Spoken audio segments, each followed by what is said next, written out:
As you all probably know, Call of Duty did something really cool this year and let us play the campaign a week before the game came out. I know it's a little bit cringe, it's only for people who pre-ordered the game digitally, but hey, at least it's something that's cool for those people like myself. And, you know, people like myself have actually already been real cringe and grinded out the entire campaign in one day. And, you know, since I did this, I thought, you know, I want to make a little bit of content on it, and what I decided to do was exactly this video and sharing my kind of instant reactions to this campaign, because I do have some thoughts about it that I kind of want to share with everybody. Of course, being broken into two different parts, first in gameplay, then in story. But I also want to hear from you guys and what your thoughts are on this campaign. So go ahead and head down to the comment section and just share your thoughts of the campaign also. And maybe on your way back up, drop a like and subscribe if you haven't already.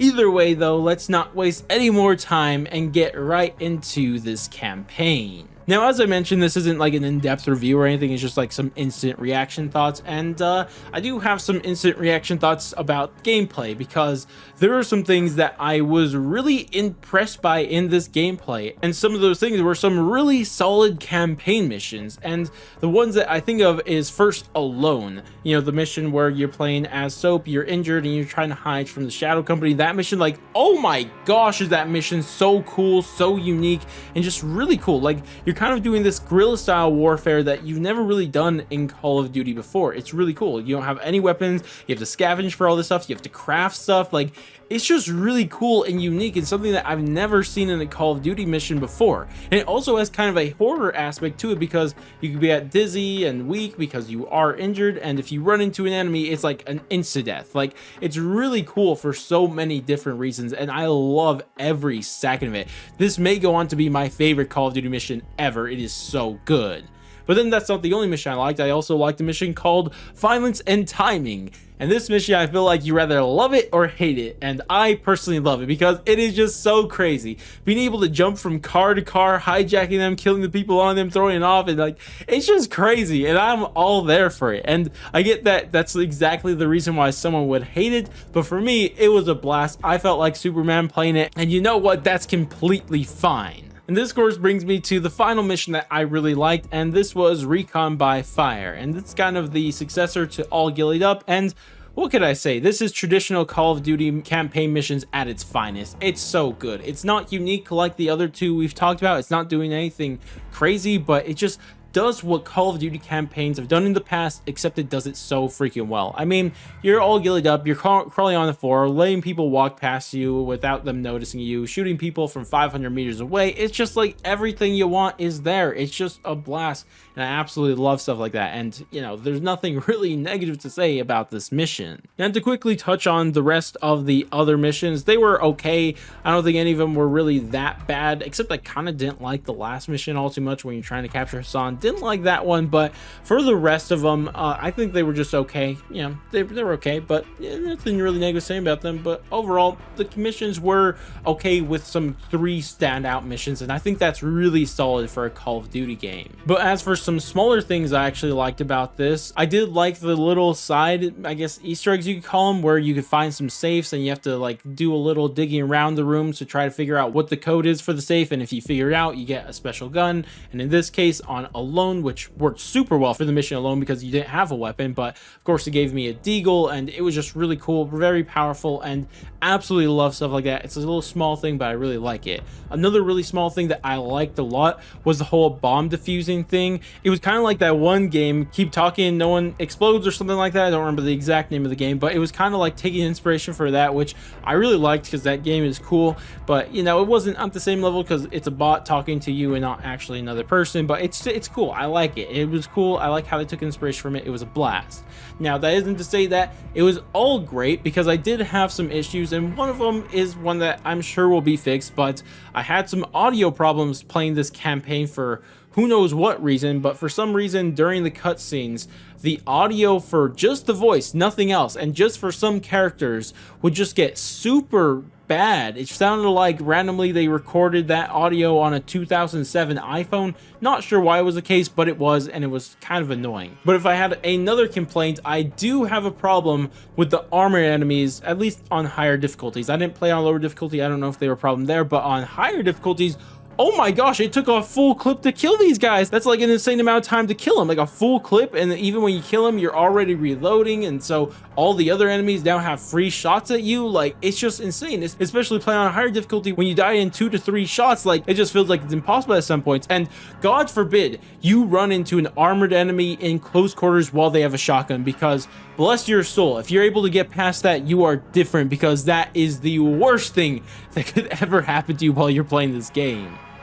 And that's kind of everything I wanted to say about the gameplay. It's surprisingly good, to be completely honest. I did not expect this, especially playing the last few Infinity Ward campaigns. Like, those weren't really that good in terms of gameplay, but this one I felt was really, really solid. So huge thumbs up here. Probably one of the top tier gameplay campaigns that I've played in a very, very long time. But of course, it's now time to move on from the campaign and talk about story. And unfortunately, there's going to be a lot less positivity when it comes to this story, because holy hell, what were we doing with this story, Infinity War? What was going on here? And you know what? I think we should start off with the dumbest thing about this campaign, and it cracks me up just thinking about it, because like, I can't help but get over this mission. You know, the mission where we actually capture Hassan, we bomb all of Mexico, and then we capture him, and then we have a little chat with him in the cutscene, but we let him go anyways.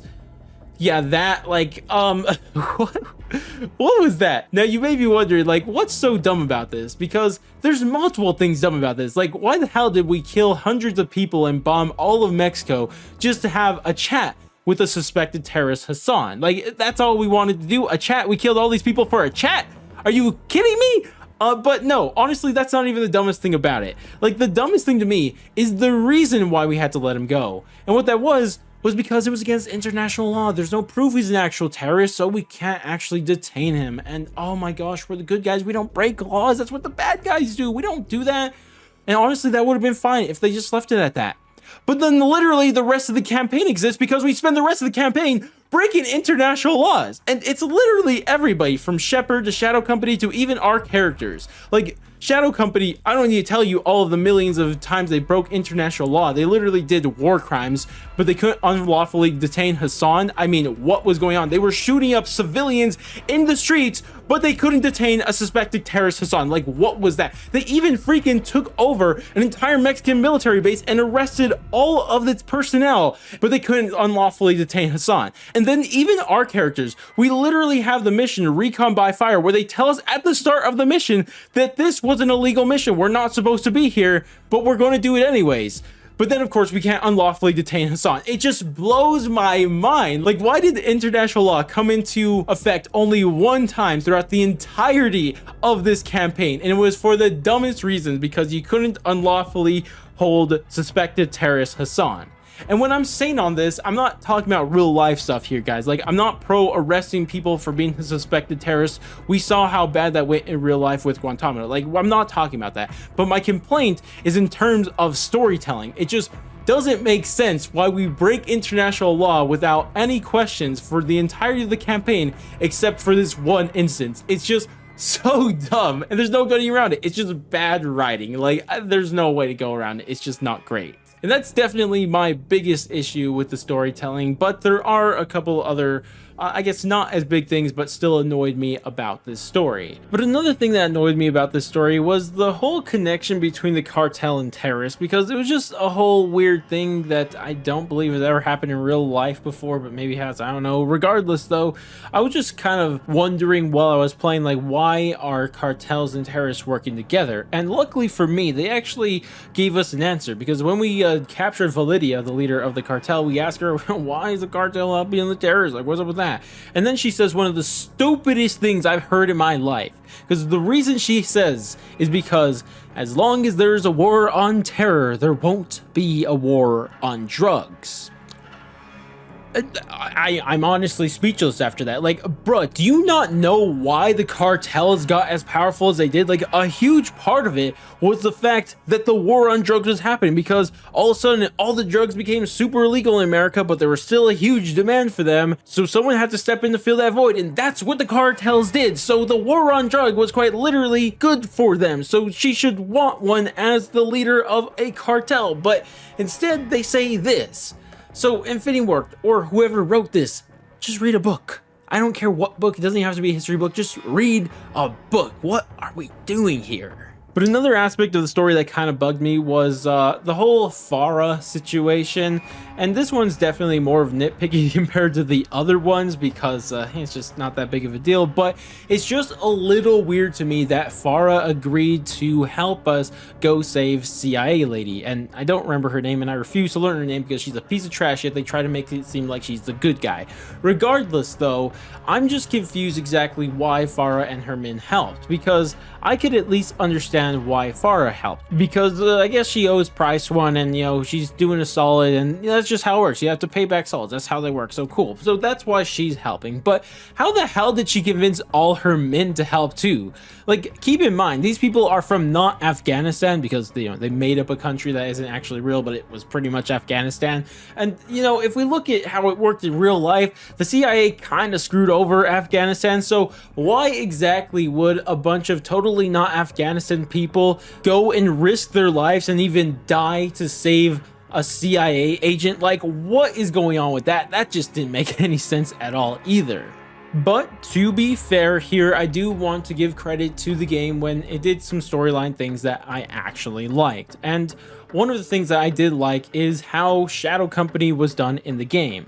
Because Shadow Company in this game is pretty much Blackwater from real life, you know, a private military hired by the US to do its dirty work. And you know, the reason why the US hires these private militaries is because they want to do things that they normally can't do with their own militaries, which a lot of cases leads to a lot of war crimes and international law being broken, which is exactly what they showed Shadow Company doing in the game. It's kind of a direct reflection of what happens a lot in reality. Like, especially on the mission alone, we see Shadow Company gunning down people and civilians in the streets. And this is something that is not too distant from real life. And to me, I think that this was shown a good critique of this idea of a private military force, and I do think that they did a pretty good job at that. So I do have to give the game credit when it does stuff good. But unfortunately, I really can't say too much else that I like. Maybe the characters, I kind of liked Alejandro, but at the same time did some things I didn't like. Gaz seemed cool, but he didn't have enough time. Price is Price, you know, he's always going to be cool. Ghost is Ghost, he's always going to be cool. Same thing with Soap, you know? So the characters were cool, but I felt like they could have been better still. But regardless though, that's all I really have to say about the story, and thus the game. Overall though, the story was not great or even good, but at least the gameplay was pretty solid, so that kind of carried this campaign through. Regardless though, those are my, I guess, quick reaction thoughts to this campaign after completing it.